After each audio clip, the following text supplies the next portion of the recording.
I'm just curious, like how you approach your characters. Like, do you see sort of like these elements of sort of like disease and addiction with your character? And did that sort of play a major role in how you do your research and prep on the character? This sort of, being a vampire or being a ghost or being a werewolf is similar to having an addiction or a disorder. Yeah, I mean, I think there's huge similarities. I mean, I don't know about these guys, but that was definitely an in with Mitchell. There's a huge thing about the blood being his addiction, and that is his affliction. So, I mean, I think we all know people who have addictions of some sort, whether it's kind of gambling addictions or drink addictions or I don't know, sex addictions, anything really. So, I guess there is that sort of archive of material out there where you can sort of do your research on that basis. I mean, I don't know whether I specifically went down that route. I think the script sort of does it for you in a way. I didn't need to go to any rehab centres to see how drug addicts were dealing with their things, so I could try and get an in into Mitchell. But I guess the essence of the show, with being human, it's about these guys that are struggling and have their own problems and their own torments, and it just sort of, I guess, it steeps in reality and in this world that we can all relate to. And I think maybe even it's on a subconscious level, you just relate to the characters and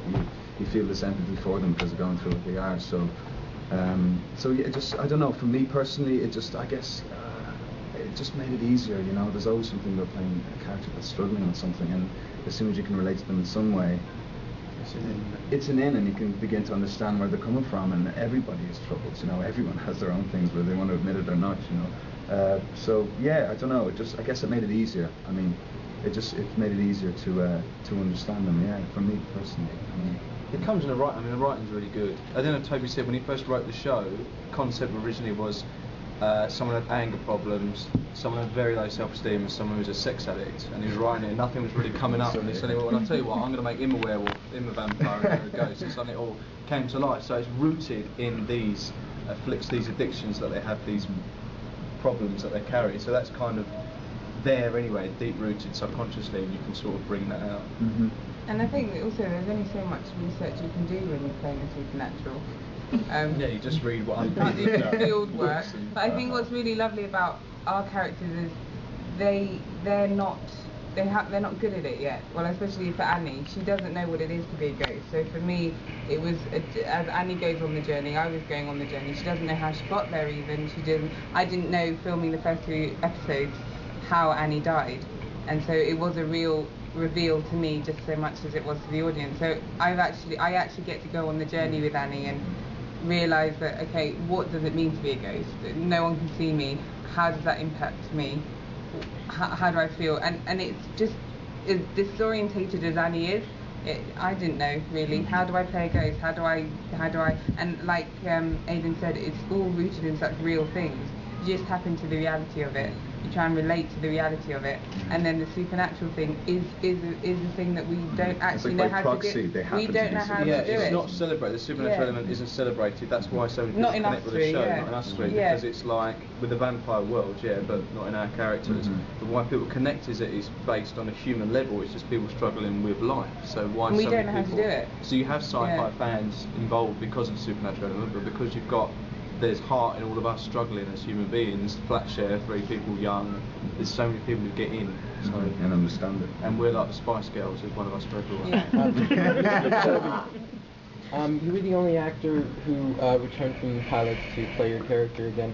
Was it daunting at all, and did you have any concerns about re-establishing this new ensemble, which is also equally fantastic? Yeah, I think as an actor you know who your character is by the way that other actors communicate with you, so I sort of knew who George was with the other 2 actors. So when they had gone, I started with Aidan and Lenora, I was a bit nervous, and then we did the read through, and I was like, oh no, they're alright actually, it's fine, well cast. And then you have a couple of days, and I think they were pretty nervous about me, because I'd been there and done it already. Yeah, because you're not that good, and we were thinking, how are we going to embarrassing. Why is he staying? And then after, I suppose, with any job, you have a teething area of about a week, and then suddenly that was it, and we are the trio. Yeah. Speaking of the trio, I'm wondering, over the course of that first season, that first batch of series, I'm sorry, I keep doing it, over that first series, what would you say has been the evolution of your individual characters from where you started, where you ended up? I'm not talking the story, but in terms of the characters themselves. Individually as characters, I mean, well, Mitchell, I think, you know, he's been knocking around for over a century. I mean, he's always been a troubled soul, and when we catch up with him, it's just all come to a head really, and he's decided he just can't be this person anymore. He wants to be a good person, he wants to be moral, and he wants to understand what his mortality is about, and he just wants to be, he wants to be human, and he wants to understand what that is.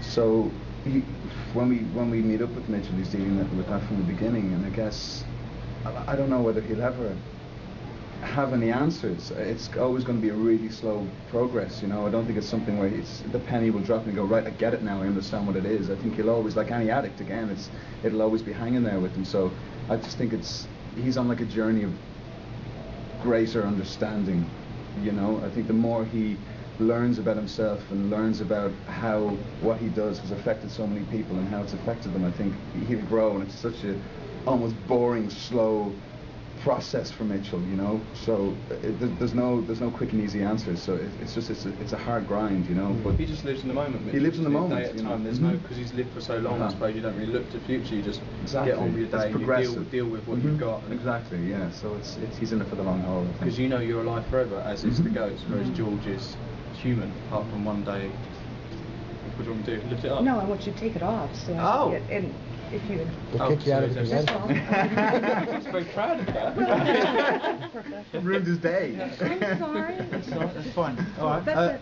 I just thought your neck looked better without it. Oh, thank you. Yeah, it's got a hot neck. Oh God, I've lost my throat.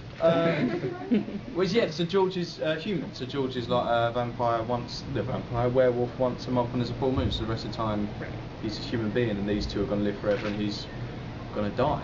At some point they're going to see him die and look exactly the same, and he's going to turn to an old man around him. Wrinkles. Yeah, well, I'm going to a pretty old man.